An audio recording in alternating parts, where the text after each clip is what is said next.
అనకాపల్లి జిల్లాలో ఫార్మా కంపెనీలో ప్రమాదం చోటు చేసుకుంది. పరవాడ జేఎన్ ఫార్మా సిటీలోని ఎస్ఎస్ ఫార్మా పరిశ్రమలో విషవాయువులు లీక్ అయ్యాయి. విషవాయువు పీల్చి 2 కార్మికులు మృతి చెందారు. పలువురు కార్మికులు ఆరోగ్య పరిస్థితి విషమంగా ఉంది. వారిని ఆసుపత్రికి తరలించి చికిత్స అందిస్తున్నారు. ఇక దీనిపై మరింత సమాచారం మా ప్రతినిధి రాజు ఫోన్ లైన్ లో అందిస్తారు. రాజు, చెప్పండి, గ్యాస్ ఎలా లీక్ అయింది? గీత, ఏదైతే అనకాపల్లి జిల్లాలో ఉన్నటువంటి అత్యంత ప్రమాదకరమైన జవహర్ లాల్ నెహ్రూ ఫార్మా సిటీ, ఆ ఫార్మా సిటీలో నిత్యం కూడా ప్రమాదాలు కంపెనీల్లో చోటు చేసుకుంటున్నాయి. దీనికి ప్రధానంగా భద్రతా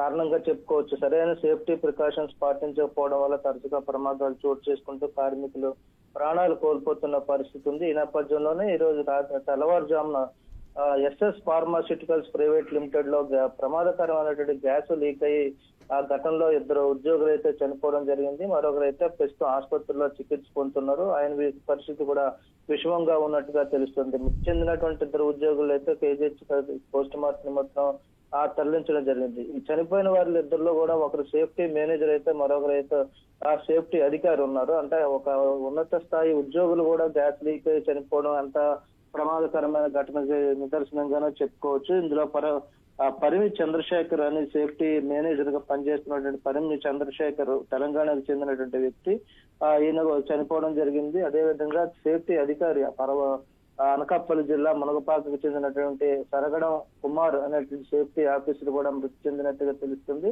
ఆ యొక్క ఒడిశాకు చెందినటువంటి బైడు బైసన్ అనేటువంటి హెల్పర్, కంపెనీలో హెల్పర్ గా పనిచేస్తున్నటువంటి బైడు బైసన్ ఏంటి ఒడిశాలో తెలుస్తుంది. ఈ బైడు బైసన్ అయితే ప్రస్తుతం ఆసుపత్రిలో చికిత్స పొందుతున్నారు. ముఖ్యంగా చూసుకుంటే జవహర్ లాల్ నెహ్రూ ఫార్మా సిటీలో ఉన్నటువంటి అనేక కంపెనీల్లో నిత్యం కూడా ప్రమాదాలు అయితే చోటు చేసుకుంటున్నాయి. ఇక్కడ సరైన భద్రతా ప్రమాణాలు పాటించడం లేదని చెప్పి గతంలో కూడా పలుమార్లు కార్మికులు ఆందోళనలు చేసిన సందర్భాలు ఉన్నాయి. అయినప్పటికీ కూడా ఆ కంపెనీలకు సంబంధించినటువంటి యాజమాన్యాలు అయితే సరైన రీతిలో స్పందించడం లేదు. ప్రభుత్వం కూడా అనేక హెచ్చరికలు చేసినా కూడా వీళ్ళైతే ప్రభుత్వ హెచ్చరికలు కూడా బేఖాతరు చేస్తూ సరైన సేఫ్టీ మెజర్స్ పాటించకపోవడం, కార్మికులు సౌకర్యాలు కల్పించకపోవడంతో నిత్యం కూడా కార్మికులు అయితే ప్రాణాలు కోల్పోతున్నారు. ఈ నేపథ్యంలోనే ఈ రోజు ఎస్ఎస్ ఫార్మాస్యూటికల్స్ లో కూడా ప్రమాదం చోటు చేసుకుంది. దీని మీద కార్మికులు అయితే ఆగ్రహం వ్యక్తం చేస్తున్నారు. ఎవరైతే ఇప్పుడు చనిపోయినటువంటి పరిమి చంద్రశేఖర్, సరగడం కుమారుల కుటుంబాలకైతే ₹1 కోటి పరిహారం చెల్లించాలని చెప్పి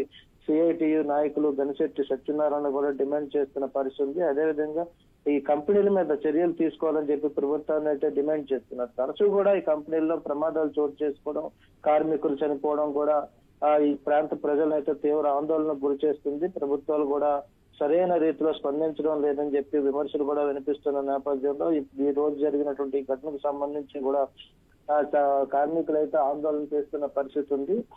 ముఖ్యంగా యాజమాన్యాలకి సరైన హెచ్చరికలు అయితే ఇవ్వడం లేదు, యాజమాన్యాలు పట్టించుకోవడం లేదు, కానీ కార్మికుల ప్రాణాలకు కూడా విలువ ఇవ్వడం లేదు అంటూ కూడా కార్మికులు అయితే ఆందోళన చేస్తున్న పరిస్థితుల్లో ఈ రోజు 2 అంటే ఒక కార్మికులు కాదు, ఇక్కడ సేఫ్టీ మేనేజరు, సేఫ్టీ అధికారి అని చెప్పి ఆ స్థాయిలో ఉన్నటువంటి ఉద్యోగులు కూడా ఈ రోజు ఒక ప్రమాదకరమైనటువంటి గ్యాస్ లీక్ అయ్యి చనిపోవడం అనేది ఆందోళన కలిగిస్తున్న పరిస్థితి. ఇది కంపెనీల్లో ఉన్నటువంటి నిర్లక్ష్యానికి నిదర్శనంగా ఉందని కూడా కార్మికులు అయితే తీవ్ర స్థాయిలో విమర్శిస్తున్న పరిస్థితి.